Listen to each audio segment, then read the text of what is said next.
하나님들이 저희들에게 전해주셨던 어떻게 우리가 어떤 믿음을 갖고 있는지에 대한 어떤 브리핑 같은 거, 우리는 이러한 믿음을 갖고 있다. 이제 그런 시간을 가졌습니다. 오늘은 이제 11번째로 주제는 구원의 안전에 대한 겁니다. 구원의 안전에 대한 건데 제가 한번 읽어보겠습니다. 우리는 한번 구원받은 성도는 영원히 멸망하지 않음을 믿는다. 이렇게 되어 있습니다. 참조 구절은 요한복음 10장 28절에서 29절, 로마서 8장 31절에서 39절로 되어 있습니다. 잠깐만 보겠습니다. 두 구절밖에 안 되니까, 구절이 아니고 두 군데밖에 안 되니까 한번 보겠습니다. 우리가 너무 익숙한 말씀인데 이 두 구절이 우리가 받은 구원이 영원하다, 또 영원히 안전하다, 거기에 대한 뒷받침에 대한 이제 구절입니다. 기니까 제가 다 읽지는 않겠습니다. 처음만 읽겠습니다. 자, 요한복음 1장 29절에 내가 그들에게 영원한 생명을 주노니 그들이 결코 멸망하지 않을 것이요 또 아무도 내 손에서 그들을 빼앗지 못하리라. 그들을 내게 주신 내 아버지는 모든 것보다 크심에 아무도 내 아버지 손에서 능히 그들을 빼앗지 못하느니라. 이거는 이미 성경에서 물론 이제 우리가 예수 그리스도를 영접하고 하나님의 자녀가 된 이후로 그 하나님의 가족이 된 그 가족 안에서 하나님께서 영원토록 지키시겠다는 그런 약속이기도 하지만 또 이 말씀 외에도 성경에는 너무나 많습니다. 그래서 이제 이것을 이제 구원의 완전이라고 하는데 이제 뒤쪽에 가면 좀 나오겠지만은 다른 용어도 있습니다. 혹시 견인이라는 단어를 혹시 들어보셨는지 모르겠네요. 좀 어려운 한자긴 한데 주로 이제 장로기 쪽에서 이제 쓰는 단어입니다. 이것도 이제 참고적으로 알아두면 좋을 것 같아요. 용어는 다른데 같은 의미예요. 그건 나중에 이제 이따가 설명을 하는데 어쨌든 이 성경에서는 너무나 많은 곳에서 우리가 받은 이 구원, 또 하나님의 자녀가 된 이후에 또 우리의 영원한 생명, 또 영원한 소망 이런 것들이 분명하고 확실하고 중간에 뒤틀어지지 않는다는 것을 너무나 분명하게 성경에서는 기록하고 있습니다. 한번 보시겠습니다. 핵심적인 그런 단어를 보면은 영원한 생명, 말 그대로 한번 받으면 영원한 겁니다. 뭐 중간에 뭐 갔다가 생명이 없어졌다. 그러면 영원한 생명이라는 단어를 쓸 수가 없습니다. 자, 영원한 생명, 그리스도의 사랑, 중보자, 의롭다 하시는 분, 아무도 떼어놓지 못하리라. 이제 이게 오늘 우리가 이제 주로 이제 귀에 익숙하게 들을 수 있는 그런 말씀입니다. 자, 두 가지를 가지고 한번 생각해 봤습니다. 자, 이 말씀 속에서 또 아까 우리가 읽었던 그 말씀 속에서 하나님의 자녀가 되었다는 것은 어떤 의미인가? 이걸 한번 생각해 볼 것이고, 두 번째는 하나님의 자녀가 되어서 변하는 것과 변하지 않는 것. 이 두 가지를 한번 깊이 한번 나누도록 하겠습니다. 자, 오늘 말씀은 이미 그 전부터 우리가 이제 같이 나눴던 말씀하고 다 관련이 돼 있어요. 오늘 이 시간만 뚝 떨어질 수는 없고 이미 예수 그리스도의 어떤 구원에 대한 문제, 또 삼위일체 하나님에 대한 문제, 이 모든 것들이 다 연결이 되어서 사실 오늘 말씀하고 이제 연결이 됩니다.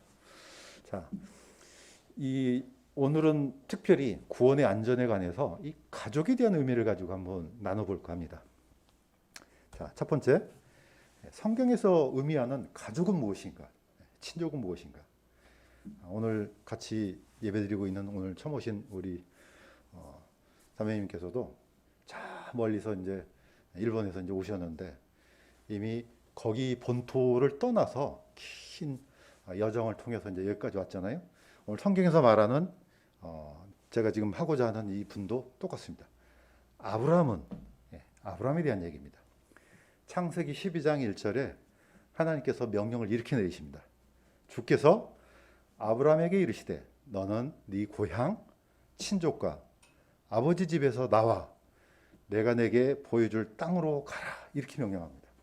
자, 오른쪽에는 지도가 나와 있고요. 이제 왼쪽에는 상상력을 발휘해서 아브라함이 아주 저 먼 데서 산 넘고 물 건너서 이 가나안 땅으로 들어가는 그런 이제 여정을 그린 것 같아요. 보시면 아시겠지만은 우리 믿음의 조상 아브라함은 처음부터 유대인이 아닙니다. 좀 엄밀하게 따지면은 이방인이에요. 근데 어떤 이방인이냐? 자, 그 옛날 메소포타미아 문명 중에서도 이제 갈대아 우르라는 그 도시에서 긴 여정을 따라서 강을 따라서 올라가죠. 상류 쪽으로.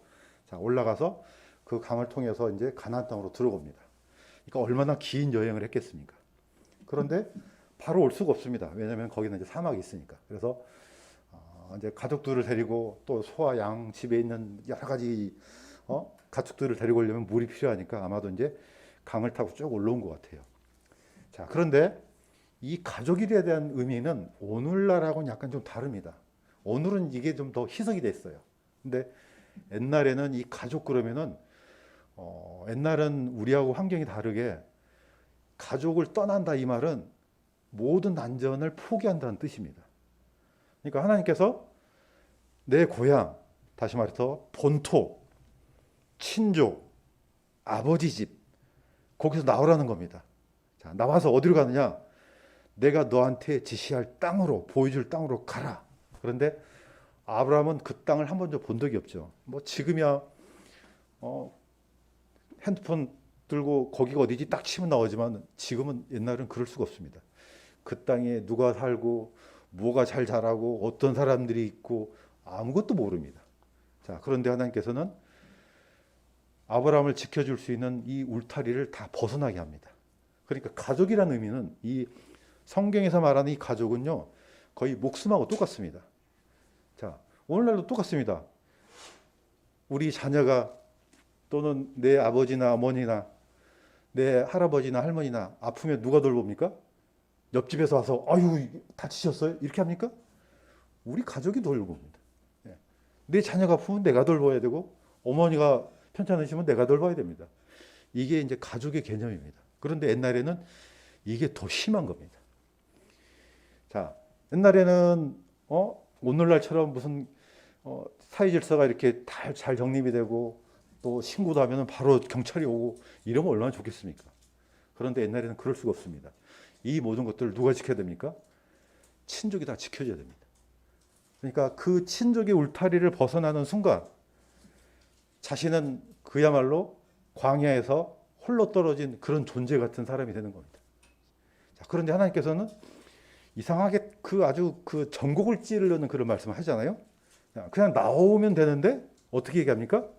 네 고향, 네 친족, 네 아버지 집 거기서 나와서 내가 내게 보여줄 땅으로 가라. 명령을 이제 이렇게 합니다. 그러니까 결론은 뭡니까?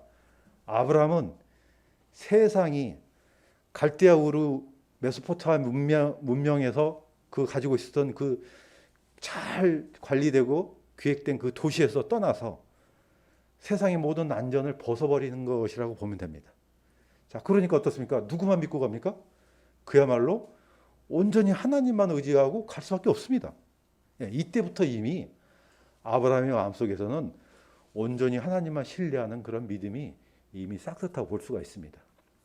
자, 뭐 우리도 마찬가지입니다. 지금이야 이제 세상 문명이 뭐 다 비슷했지만은 우리가 보통 얘기할 때 3대 문명 그러면은 바로 여기 메소포타미아 문명, 황하 문명, 아니면 이집트 문명, 더 나가서 뭐 인더스 문명 이 정도죠. 이 여기하고 지금 현재 이스라엘 이 가나안 땅하고는 비교도 안 됩니다. 이때는 이미 도시국가가 세워져서 잘 갖춰져 있지만은 이 가나안 땅, 아브라함이 가고자 하는 그 땅은 거의 뭐 어떻게 보면은 그냥 집이 아니고 그냥 천막 치고 사는 그 정도로 생각하면 될 것 같아요. 그냥 사람들이 이리 갔다 저리 갔다 그냥 그냥 여기는 그러니까 어떤 누구도 어떤 사람들이 있는지 알지 못하는 곳으로 이제 일이 떠난 거죠. 자, 가족이라는 의미가 성경에서는 그런 의미라는 겁니다. 너무너무 중요하죠. 내가 이 가족을 벗어나는 순간 나를 보여줄 사람도 없고 내가 아팠을 때 도와줄 사람도 없고 내가 억울한 일을 당했을 때 내 호소를 들어줄 사람도 없고 그 다음에 누가 내 물건을 뺏어가고 누가 내 집을 침입한다 할지라도 아무도 막아줄 수가 없습니다. 그만큼 친족이나 가족이란 의미는 성경에서는 아주 너무너무 중요한 개념입니다. 자, 성경에는 계속해서 그런 얘기를 반복합니다. 자, 아브람도 마찬가지입니다. 우리가 잘 알고 있는 아브람과 롯은 삼촌과 조카 사이입니다. 자, 가족이죠. 친족이죠. 그런데 같이 갈대아 우르에서 나와서 하란에서 이제 가나안 땅으로 들어왔는데 나중에는 이제 재산이 불어나고 양떼들이 불어나니까 아브라함하고 롯은 이제 갈라지잖아요. 자, 갈라져서 롯은 어디로 들어갑니까? 소돔과 고모라 땅으로 들어가고 아브라함은 여전히 가나안 땅에 남습니다. 자, 그런데 소돔과 고모라 땅으로 들어갔던 롯한테 큰 문제가 생겼습니다. 그 전에 있었던 이 5개 국가하고 4개 국가하고 이제 전쟁을 벌이는데 소돔 왕이 이제 거기에 있는 그 가족들이 친족들이 이제 사람들이 붙잡혀가는 일이 생겼습니다. 자, 그때 롯도 사로잡혀 갑니다. 자, 왼쪽에 있는 그림처럼. 자, 그러니까 어떻습니까? 아브라함이 사로잡혀 갔네. 그럼 가족이 아니겠죠. 자, 어떻게 했습니까? 아브라함이 자기 형제가 포로가 되었다는 것을 듣고 자기 집에서 태어나 훈련을 받은 종 318명을 무장시켜 땅까지 그들을 쫓아가서 모든 재물을 되찾아오며 자기 형제 롯과 그의 재물과 또 여인들과 사람들도 되찾아왔더라. 이렇게 되어 있습니다. 아니 아무리 친한 가까운 친족이라 해도 뭐 이 일이 무슨 옆집에 도망간 뭐 개 찾아오는 거 아니지 않습니까? 목숨을 걸어야 됩니다. 자기 목숨을 담보를 하고 그 조카 롯을 구하기 위해서 목숨을 걸고 찾아왔을 거라는 걸 우리가 이제 상상할 수 있습니다. 물론 이제 성공을 했으니까 이제 그 뒷얘기 없지만은 전쟁이라는 것이 무슨 돌팔매질하고 그런 게 전쟁이겠습니까? 그야말로 그 한 사람을 위해서 내 친족이 사로잡혀 갔던 그 사람을 위해서 목숨을 걸고 되찾아도 오는 거. 이게 바로 친족입니다. 성경에서 말하는. 그러니까 엄청난 희생을 지불하고 하면서까지 그 사람을 지켜주는 게 이게 성경에서 말하는 가족입니다. 자, 지금 우리는 이 가족에 대한 의미가 약간 이 울타리가 희미해졌지만은 고대로 올라갈수록 더 심합니다. 왜냐? 그때는 무슨 경찰력이 오늘날처럼 이렇게 잘 정비된 게 아니잖아요. 자, 그만큼 가족에 대한 의미가 성경에는 아주 강조되고 또 강조되고 이렇게 나옵니다. 자, 한 번 더 보겠습니다. 우리 지난 시간에 이미 배웠지만은 그래서 성경에는 구약 성경에는 가족에 대한 법이 있습니다. 이걸 이제 약간 전문적인 용어로는 고엘법이라고 합니다. 이제 신학생들은 다 아는 용어지만은 일반 사람들은 잘 모르는 용어인데 어쨌든 이거는 가족에 대한 법입니다. 이미 지난 시간에 한번 다뤘는데 한번 또 다루겠습니다. 자, 이 율법에는 자기 친족이 있는데 그 친족이 먹고 살기 너무 힘들어서 팔려가요. 어디로 팔려가느냐? 이방인한테 팔려가요. 그러면은 누가 그 사람을 건져냅니까? 친족이 건져줘야 됩니다. 제가 읽겠습니다. 타국인 가족의 가문에게 팔리면 누가? 내 친족이 팔린 뒤에 그를 다시 속량할 수 있나니 그의 형제들 중에 하나가 그를 속량할 것이니라. 그의 삼촌이나 삼촌의 아들이 그를 속량하거나 그의 가족 중에서 그에게 가까운 친족은 누구든지 그를 속량할 것이다. 자, 다시 말해서 돈을 주고 값을 주고 그 사람 몸값을 지불하고 데려오라는 겁니다. 이거는 이제 이미 구약에 하나님께서 가족에 대한 법으로 주셨습니다. 자, 그런데 내가 그럴 힘이 없어. 나도 너무 가난하고 또 내게 힘이 전혀 없어. 그럼 언제까지 기다려야 돼요? 그래서 희년제도가 있는 겁니다. 그러면은 50년 동안 기다려야 돼요. 그래서 이 속죄 일이 7바퀴를 돌아야 돼요. 그럼 49년 되잖아요. 50년이 딱 되면은 내가 힘이 없어도 무조건 다 돌려보내야 돼요. 이게 바로 희년제도입니다. 이미 지난 시간에 한번 했죠. 제가 한번 읽겠습니다. 너희는 그 50년째 해를 거룩하게 하여 온 땅에서 두루 온 땅의 모든 거주민에게 자유를 선포하라. 그것은 너에게 희년이 되리니 너희는 각각 자기 소유로 돌아가고 각각 자기 가족에게 돌아갈지니라. 자, 왼쪽에 있는 그림은 비슷하죠, 지난번하고. 유대인들이 아우슈비츠 수용소에 있었던 그 장면입니다. 자, 그런데 이 가족들이 이 안에 있어요. 누가 구해줍니까? 친족이 구해줘야죠. 아니, 이스라엘 백성들이니까 자기네 나라가 구해야 될 거 아니에요. 그런데 힘이 없어요. 그럼 어떻게 해요? 50년째까지 기다리면 자동으로 풀려나요. 그런데 이 수용소가 뭐 이런 율법을 지키고 그런 데입니까? 아니잖아요. 성경에서는 끊임없이 이 친족을 누구한테 끌고 갑니까? 결국은? 결국은 예수님한테까지 끌고 갑니다. 예수님 밖에는 이 민족을 구할 수 있는 능력 있는 분이 없는 겁니다. 그러니까 이스라엘 당시 예수님께서 오셨을 때 우리가 쉽게 생각할 수 있습니다. 누구의 아래에 있습니까? 로마의 아래에 있습니다.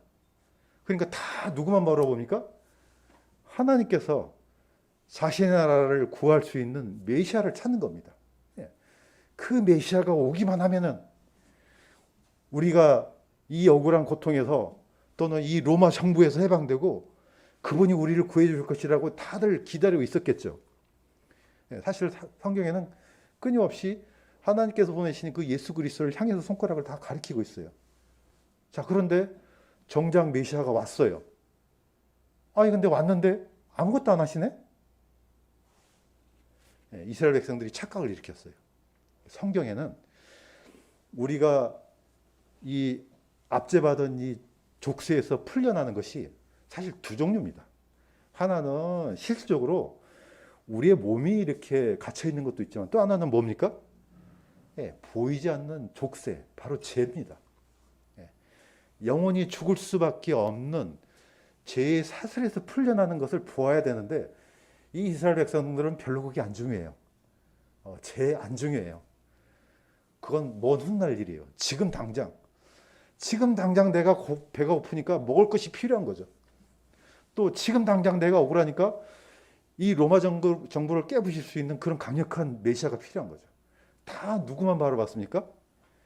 영광의 메시아만 찾습니다.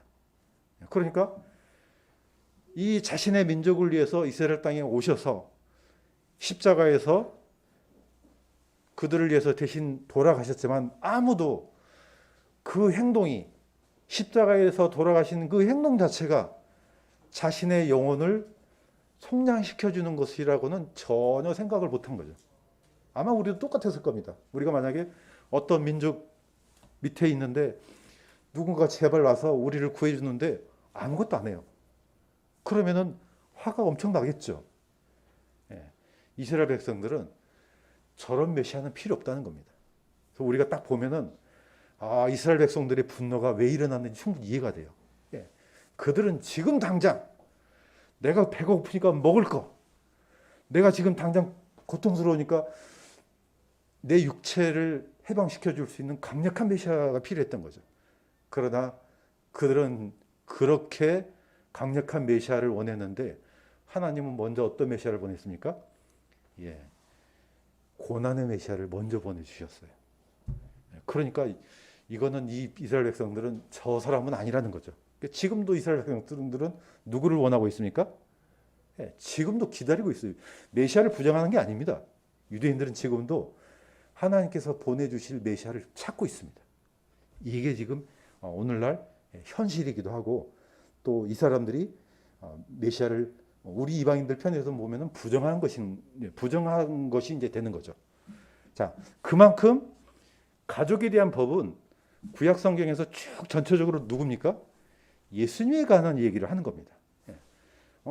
이 억울하고 갇혀 있는 사람들을 누가 과연 풀어줄 수 있겠는가? 그분은 딱 한 분밖에 없습니다.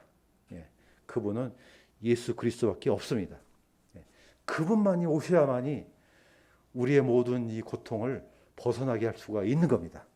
자, 그러므로 결국 고일법, 그러면은 실질적으로는 유대인들에 대한 이 가족에 대한 법이긴 하지만은 성경에서는 하나님께서는 지금 누구를 설명하게 한 겁니까? 사실은 예수 그리스도를 설명하는 겁니다. 예수님께서는 실질적으로 이스라엘 땅에 오셔가지고 침례요한이 옥에 갇히고 죽은 이후로 어디로 올라가시냐면은 예수님께서 태어나신 나사렛으로 올라가십니다. 그래서 나사렛에 올라가시고 나사렛 회당에서 바로 이 이사야를 읽습니다. 자, 그래서 쭉 읽으시면서 오늘날 읽고 나신 후에 이 말씀이 너희 귀에 응하였다 한 그 말씀이 바로 듣는 모든 사람들이 바로 이 고헬법이라는 걸 잘 몰랐을 겁니다. 그러니까 다시 말해서 예수님은 자기의 본토, 고향, 어렸을 때 태어났던 그 고향에 가셔가지고 이 뭡니까? 이사야가 그토록 예언하고 오시리라 한 그 메시아를 설명했지만은 이분들은 귀가 막혀 있었습니다. 예, 전혀 듣지를 못했죠. 오히려 예수님을 낭떠러지에서 떨어뜨려 죽이려고 했습니다. 자, 그만큼 어떻게 보면은 이스라엘 백성들이 눈이 감겨 있었다고 볼 수가 있죠. 자, 가족은 그러면 어떤 의미입니까? 사실 성경에서 말하는 가족은 영원한 희생입니다. 성경에는 끊임없이 이걸 강조하고 있습니다. 자, 예수님께서 십자가에서 돌아가실 때의 장면을 한번 보겠습니다. 자, 분명히 예수님께서는 하나님으로 오셨지만은 죽음을 맞이했다고 성경에서 기록하고 있습니다. 그래서 로마 병사가 그 옆구리를 찔렀습니다. 그러니까 물과 피가 쏟아졌습니다. 예. 저번에 지난 시간에 얘기했던 것처럼 옆구리가 문제가 아니고 그 옆구리가 어디를 관통합니까? 예, 심장을 관통하죠. 예. 분명히 돌아가셨습니다. 예. 자, 예수님께서는 사실 뭐 전 인류를 위해서 돌아가셨지만은 또 이스라엘 백성들 편에서는 예수님은 이스라엘 백성들을 위해서도 돌아가셨습니다. 자, 이거는 값이 지불된 겁니다. 죽음을 통해서 가장 사랑하는 친족을 위해서 자기의 목숨을 버리고 그 값을 지불하셨던 것이 바로 이겁니다. 자, 오늘날 보면 많은 사람들이 예수님의 이제 이 돌아가신 장면을 보니까 제가 한번 이제 찾아봤어요. 어떻게 돌아가시는가 보니까 많은 그림들이 예수님 손바닥에다 이렇게 나왔더라고요. 그런데 로마 어떤 이제 문헌을 찾아보니까 사실 손바닥이 아니고 손바닥하고 손목 이 경계선 있죠. 예. 여기가 가장 신경 다발이 많이 몰려 있대요. 예. 그다음에 이 뼈 사이에다가 이게 박아 넣는 겁니다. 그럼 고통이 그냥 이거는 뭐 말로 할 수 없겠죠. 나도 뭐 상상으로만 했지 이걸 어떻게 이걸 경험하겠습니까? 자, 로마 군사가 거기다가 찔러 넣습니다. 예. 이 그림은 잘 된 것 같아요. 오른쪽에. 그러니까 표시가 어디가 되어 있습니까? 예. 손목 부위가 났잖아요. 자, 예수님께서 열 제자에게 나타나셨지만은 도마는 그때 없었습니다. 그러니까 도마가 열 제자가 우리가 예수님을 보았다. 살아나신 예수님을 봤다. 그러니까 도마가 도저히 못 믿겠어. 그러니까 그분 내가 내 눈으로 보고 옆구리에 내가 손가락을 넣어보고 찔러보고 해야지 내가 믿겠어. 자, 예수님께서 살아나셔서 자, 여드레 후에 다시 오시잖아요. 그래서 도마가 있는 자리에서 나타나서 자, 네 손가락을 이리 내밀고 내 두 손을 보며 또 내 두 손을 내밀어 내 옆구리에 넣으라. 예. 넣으란 말은 여기가 어떻다는 겁니까? 손가락이 들어갈 수 있다는 겁니다. 예. 넣어보라. 자, 그리고 믿음 없는 자가 되지 말고 믿는 자가 되라. 자, 도마가 물론 진짜 넣어봤겠습니까? 딱 보면 알죠. 자, 도마가 이렇게 했습니다. 그분께 응답하여 이르되 나의 주시며 나의 하나님이시니다. 이렇게 고백했습니다. 네. 도마가 어떻게 보면은 이 도마 행동이 믿지 않는 데서 나왔지만은 우리한테는 큰 위로가 됩니다. 사도조차도 얼마나 믿기 힘들었으면은 이렇게 얘기했을까. 자, 도마의 이 불신을 통해서 우리는 다시 한번 또 위로를 얻을 수 있습니다. 또 한 가지는 도마를 통해서 증명됐습니다. 저분은 상처를 가지고 오셨구나, 부활하셨구나.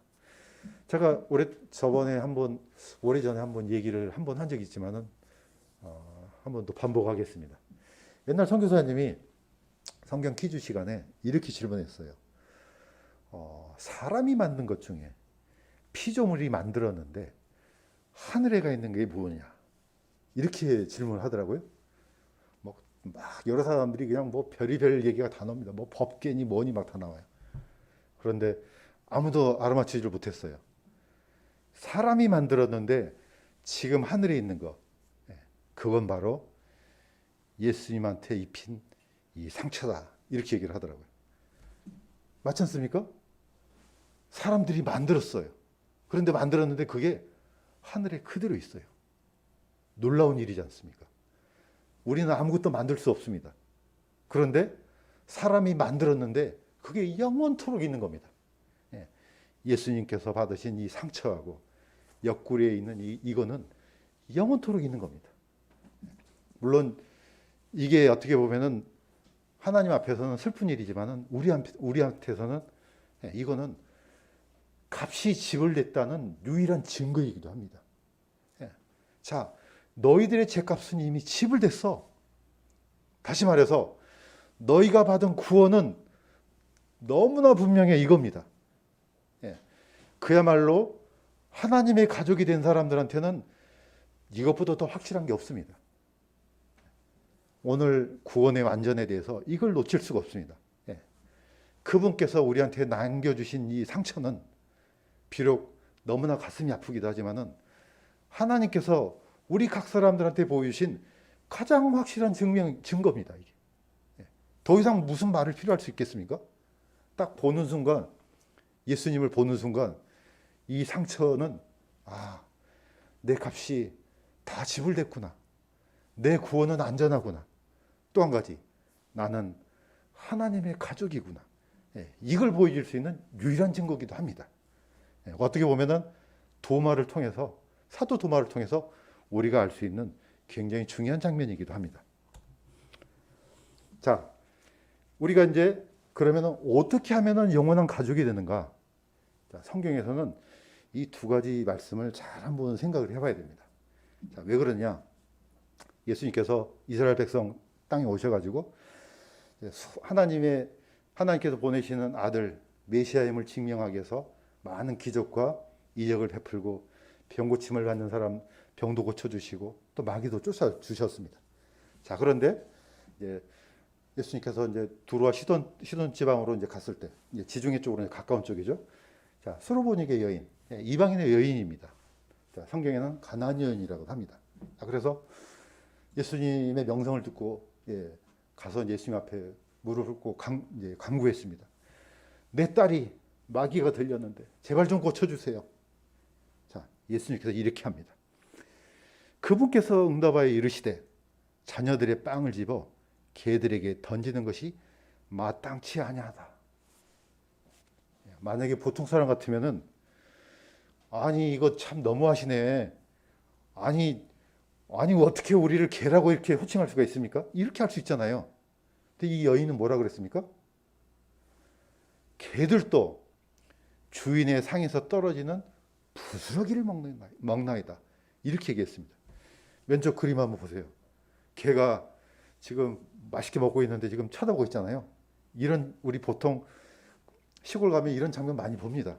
밥 먹고 있는데 개가 옆에서 딱 물끄러미 쳐다보고 있어요. 그럼 어떻습니까? 그냥 그 눈이 안쓰러워가지고 부스러기 하나 던져주잖아요. 개가 그냥 땅에 떨어지기도 전에 확 그냥 잡아 먹잖아요. 이게 바로 개입니다. 그런데 이 여인은 자신을 가리켜서 개 맞습니다. 개 맞습니다. 그런데 그 개도 부스러기가 있어야지 살지 않습니까? 예수님께서 자신을 향해서 개라고 했을 때 그 말씀에 아멘한 겁니다. 우리는 구원받은 모든 성도들은 이 말씀에 아멘한 사람을 저는 믿습니다. 원래 우리의 존재는 이방인 유대인에 비했을 때는 우리는 구원받을 가치가 없는 사람들입니다. 그만큼 마음이 낮아진 사람한테 복음이 들어간다는 것을 보여주신 겁니다. 자, 이 개 같은 이방인들이 유대인들에 비하면 그렇다는 겁니다. 유대인들하고 우리는요 차원이 달라요. 예수님께서 이 말씀을 쓰셨어요. 유대인들은 자녀들이야. 사랑받는 자녀들이야. 그런데 유대인이 아닌 이방인들은 개들이야. 뭐 아멘이 될지 안 될지 모르겠지만 각자의 문제지만 아무튼 이거는 예수님께서 하신 말씀입니다. 자, 그런데 요한복음에 보면 놀라운 얘기를 하십니다. 어떤 얘기를 하시느냐? 자, 보세요. 그분을 받아들인 자들, 곧 그분의 이름을 믿는 자들에게는 다, 전부 다 하나님의 아들이 되는 권능을 그분께서 주셨으니 이들은 혈통으로나 육신의 뜻으로나 사람의 뜻으로 나지 아니하고 오직 하나님에게서 태어난 자들이니라. 누구든지, 한국 사람이든 일본 사람이든 아니면 아프리카 사람이든 유럽 사람이든 누구든지 예수 그리스도 그분의 이름을 믿고 그분을 영접하는 자는 하나님의 아들이 되는 권능을 주셨고, 이거는 하나님께서 다 주셨어요. 옛날에는 개들이었지만은 이제 예수 그리스도를 영접하는 누구든지 누가 된다고요? 하나님의 자녀가 되는 겁니다. 갑자기 신분이 확 바뀌어요. 첫 번째는 구원받기 전에는 개들이었어요. 근데 구원받은 이후에는 하나님의 영원한 가족이 되는 겁니다. 자, 구약성경 가족은 어떻게 합니까? 목숨을 걸고 구하는 겁니다. 그게 내 가족이야? 그러면은 혹시라도 내가 힘이 없다 할지라도 목숨을 걸고 지킵니다. 아브라함 보세요. 롯을 구하려고 집에 키우고 있던 사람들 다 데려가서 국가를 향해서 싸우잖아요. 목숨을 걸고 싸우고 끄집어내고, 심지어는요, 구약에서는 내 가족이 누구한테 아주 심한 그런 모욕을 당했어요. 또는 죽었어요. 죽음을 당했어요. 그럼 누가 갚아줍니까? 친족이 가서 원수를 갚아줍니다. 이게 이제 성경에서 말하는 율법입니다. 그만큼 이 가족에 대한 의미는 지금 우리가 생각하는 거하고 차원이 다른 문제입니다. 자, 오늘 이제 말씀을 이제 거의 마무리하겠습니다. 자, 구원의 안전에 대해서 제가 이제 얘기를 하려고 하는 겁니다. 그만큼 우리가 받은 이 구원은 예수 그리스도를 영접한 이후에 하나님의 가족이 된 사람들의 이 구원의 안전은 너무나 분명하다는 겁니다. 자, 사실 이거는 성경에 뿐만 아니고 또 우리하고 다른 교단, 우리하고 상관없는 그런 쪽에서도 이게 분명히 있습니다. 아까도 말씀드렸던 것처럼 견인이라는 이 한자어는 이미 굳어진 단어예요. 한자어로는 아주 강하다, 굳을견, 그 다음에 인내하다 이 뜻인데, 뭐 구원을 인내하다 이런 뜻이 아니고 다른 말로 말하면 구원의 안전이라는 이런 뜻입니다. 영어로는 perseverance라고 됩니다. 자, 이것이 이미 이제 굳어져 있는 단어이기 때문에 소개를 시켜줍니다. 자, 이거는 오늘날 우리가 말하는 예정론을 주로 이제 강조했던 그런 장로교 교단 쪽에서 이제 주로 쓰고 있는 웨스트민스터에 나오는 이 어떻게 보면은 조항이기도 합니다. 제가 그래서 한번 가져왔습니다. 그러니까 저는 그분들도 이렇게 강하게 믿고 있구나 하는 것을 한번 이제 증명을 하려고 이제 제가 가져왔습니다. 웨스트민스터 17항 1항에 보면 이렇게 되어 있습니다. 하나님이 사랑하시는 독생자 안에서 받아들이고 성령으로 말미암아 효과적으로 부르시고 거룩하게 하신 자들을 은혜의 상태에서 전적으로 그리고 최종적으로 타락할 수 없다. 그들은 끝까지 은혜의 상태에서 확실하게 보존되어 영원히 구원받는다. 거기서도 한 번 받은 구원은 영원하다는 것을 강조하고 있습니다. 이건 이제 너무 많으니까 제가 이제 빨간 부분만 읽겠습니다. 이 모든 것으로부터 구원의 확실성과 모호성이 생겨난다. 자, 그런데 구원받았는데 이 사람이 하나님의 자녀가 됐음에도 불구하고 죄를 계속 저질러요. 여기서도 그렇게 나옵니다. 일시적인 심판 이렇게 나옵니다. 여기서도 저 사람들도 똑같이 이 문제는 이렇게 다루고 있구나. 물론 이제 우리하고 이제 다른 부분이 많이 있습니다. 그러나 구원의 안전에 대한 부분은 성경에 있는 대로 또 우리가 성경을 있는 대로 믿는 거하고 이제 동일합니다. 자, 이제 마무리하겠습니다. 정리를 하자면은, 자, 지난 시간에도 또 반복했지만은 이 시간도 반복합니다. 우리가 받은 하나님의 자녀, 이거는 어떻게 보면은 분명한 것은 신분입니다. 그래서 우리는 그것을 의인이 되었다 이렇게 이제 표현을 합니다. 또는 의를 얻었다. 이것은 신분적인 의입니다. 그렇지만 의로운 행위를 한다. 이거하고는 의인이 되었다는 거 약간 다른 문제입니다. 이거는 밖에 있는 빨간 줄입니다. 이거는 의인의 신분입니다. 이 의인의 신분은 우리가 아무리 착한 일을 하고 선한 일을 하고 해도 얻을 수가 없는 겁니다. 불가능한 겁니다. 그런데 많은 종교가 이걸 어떻게 얻으려고 합니까? 의로운 행위를 통해서 얻으려고 하니까 문제입니다. 이거는 절대 그렇게 해서 얻어질 수가 없습니다. 왜냐?